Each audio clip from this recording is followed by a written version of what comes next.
Exhaust here, and today we're continuing game logic. Now, it's out of the way, let's get into it. Sorry. Collecting. Many hobby game players enjoy collecting things, such as Pokemon cards or Magic the Gathering cards. They might also do so to be a part of a community of other players. Designer Richard Garfield coined the term metagame to describe all the elements of the game the player can participate in. Metagame includes collecting, trading, discussing strategy, making deals, and practicing the game. All of these add to joy. Players add to the joy. Players get out of moving those pieces or laying down those cards or rolling those dice.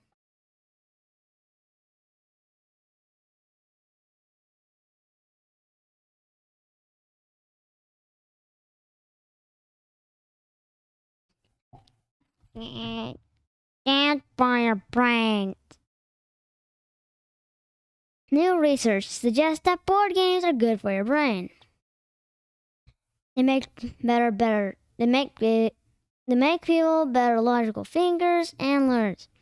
For example, playing chess may help you get higher math scores during the 2008 to 2009 school year. Researchers studied a group of middle school math students. Half the group got the usual instruction, the other half got the usual class, plus a 30-week chess training program. At the end of the year, the chess students got higher test scores and grades. Board games may also keep our brains healthier when we get older. In 2003, a study published in the New England Journal of Medicine found that older people who played board games or similar activities were less likely to get dementia and Alzheimer's disease. These are diseases of the brain that affect memory and reasoning. The researchers studied what a group of elderly people did for fun. The ones who played board games and card games, did crossword puzzles, read, or wrote for fun were less likely to get dementia. A French study looked at board game playing for a longer period of time. They found that board game players were 15% less likely to develop dementia than non-gamers. Game designers and developers have all these things in mind when they start to work on a new game. In the next chapter, we'll learn more about the game making process. Where in the brain? Brain. The Ricken brain. Science Institute scanned the brains of professional and amateur Saji players.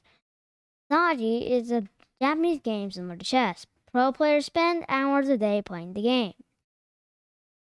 And they can make quick, intuitive moves. And also, as it turns out, uses different parts of the brain to make very quick decisions. And given 2 seconds to make a move, an area in the brain called the conjugate nucleus lit up.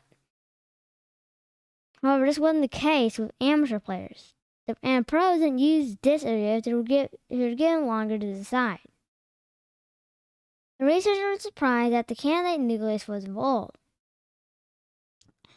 Scientists originally thought the candidate nucleus controlled voluntary bodily movement. Now, though, they think this part of the brain may be associated with memory and learning. The candidate nucleus may enable pros to quickly recognize patterns on the board and come up with their moves.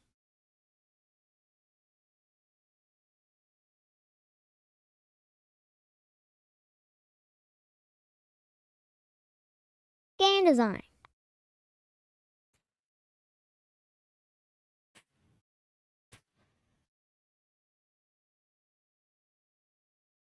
Wait, is that?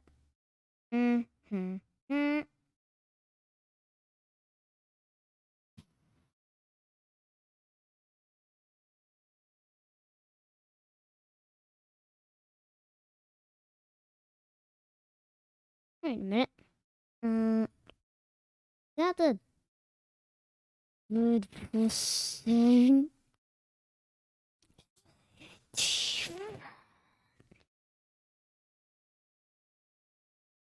Okay, I'm just kidding. Now that we learn about what and the why of the games, let's take a look at the how. How do people come up with all these great games we love to play? No, they don't. And they never happened, they never will. Professional game creators divide up the process of making a new game into design and development. The same personal team might do both often. Now, different people design and develop the game. Designers come up with the game's concept and the rules. Developers turn the concept into a publishable game. Games all begin with an idea. Essential question. Where do ideas from games come from? Board games.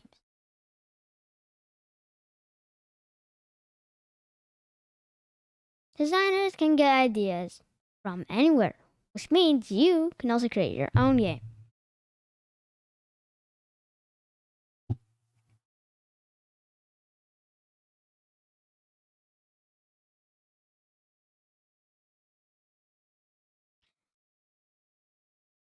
In 2003,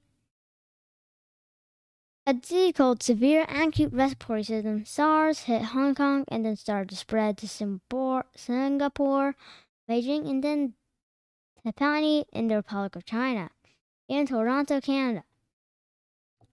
The World Health Organization dispatched a research team to deal with outbreaks. The world watched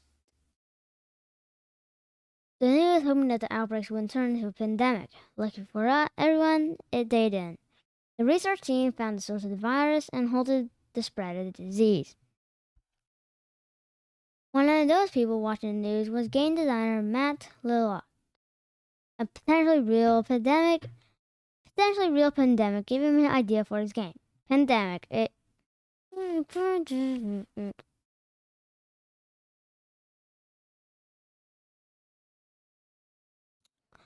Not all game ideas have such a dramatic inspiration.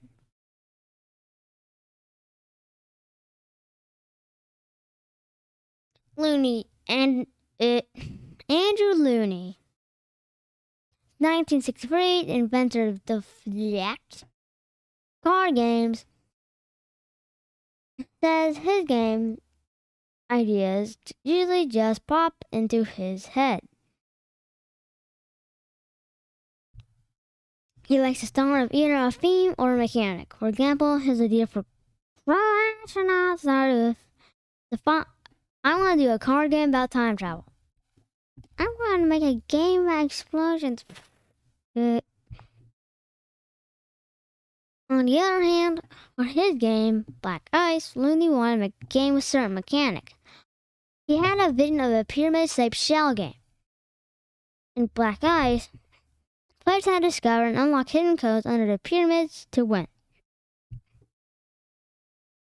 Richard Garfield, the inventor of Magic the Gathering, got the idea for one of his games while playing dice. He combined the mechanics of classic game Yahtzee with the theme of Japanese monster movies to make King of Tokyo.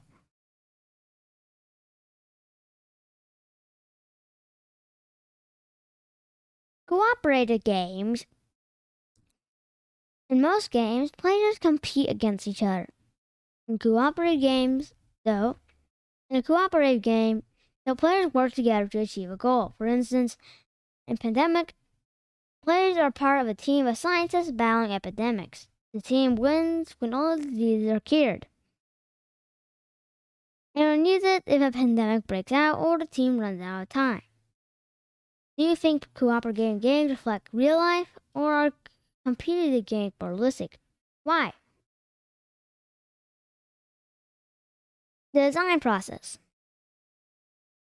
Most designers simply start off with an idea, try it out, and then keep tweaking the game until it works. The first part of this process involves coming up with and fleshing out the idea for the game. It usually includes not only the basic idea, but also all the game elements. Designers decide how you win the game, what pieces you use, what choices you must make, and what rules you need to follow. Game design and development is an iterative process. Designers come up with an idea, build a prototype, test it, make changes, then repeat the process again and again until the game is just right.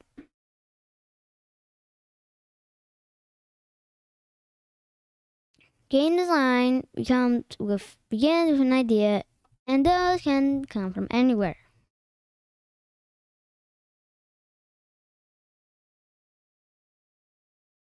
Matt Leacock got one from watching the news. Richard Garfield was inspired by playing for other games.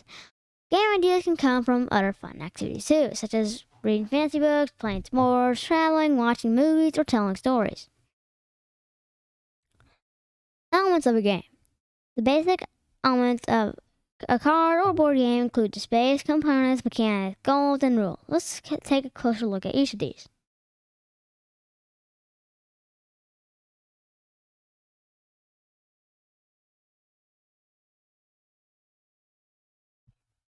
Space. All games have it somewhere. This includes both where the game is played and where it's set. For example, the traditional Monopoly game is played on the board. The game is set, though, in Atlantic City.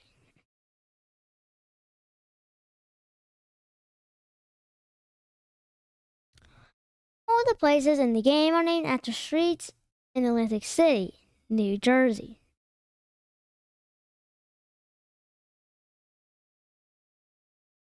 Clue is also a board game, but it's set in a mansion where a murder has taken place. Magic the Gathering is a card game, but players imagine they're battling other sources on the planes of the multiverse.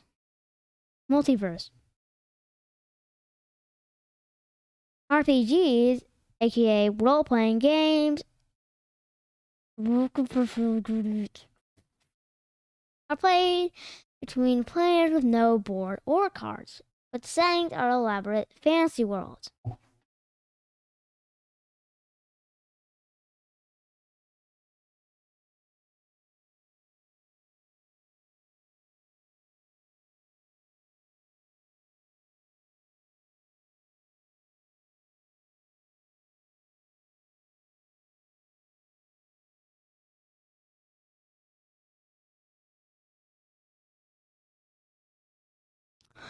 Some games don't necessarily have a setting. For instance, Scramble or Starry are simple games played on a board. For some games, though, may have lost their original setting through the years. We don't think of chess being played anywhere other than a chessboard. That makes sense. Long ago, though, Danganronpa, the origin of chess was set on very different looking boards. Do you know a meeple is a roughly person-shaped game token? Meeples are used in many European-style games, such as Carcassonne. The word is a combination of my and people. Meeples can be made of wood or plastic or metal. Components. The pieces of a game are called components. They can include the board game, the board, cards, dice, counters, timers, tokens, money, puzzle pieces, tiles, maps, and even interactive elements such as apps. For example, the components of Monopoly include a full game board, money, player tokens, houses, hotels, dice, and cards. The seller's canvas includes cards, various tokens, and the game board made of individual hexagons.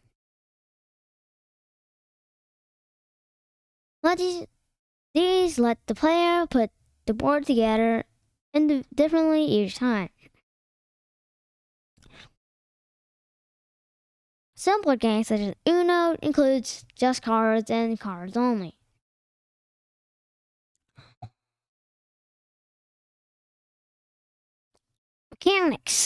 Mechanics. A game is really a series of interesting choices. Do you buy product base? Do you guess that Professor Plum is murdered Mr. Body in a library with a pipe.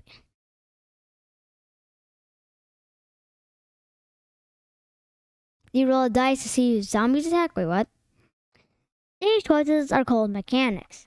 A game has a core mechanic as well as several smaller ones.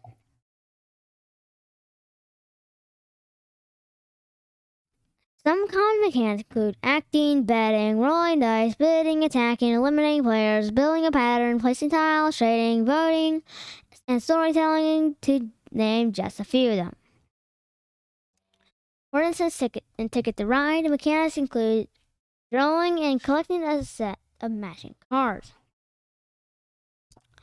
In charades, the mechanic is acting out words and phrases. Diptychs includes a mechanic of storytelling and voting. The card game Magic the Gathering included a new mechanic called tapping. Previously, designers had thought about the idea of turning a card on or off. In the game, land cards must be tapped in order for the player to use their energy and to cast spells.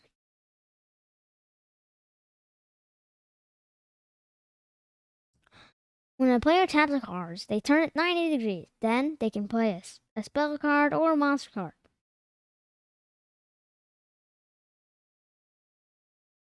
To use the tap card again, the players have to first untap it and then tap it again in a later turn.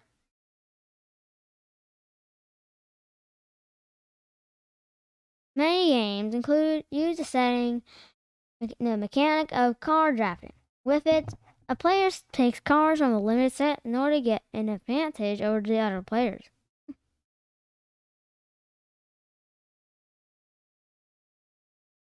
And that's it for today's video. Hope you guys enjoyed. And I'll see you guys again very, very soon. Later.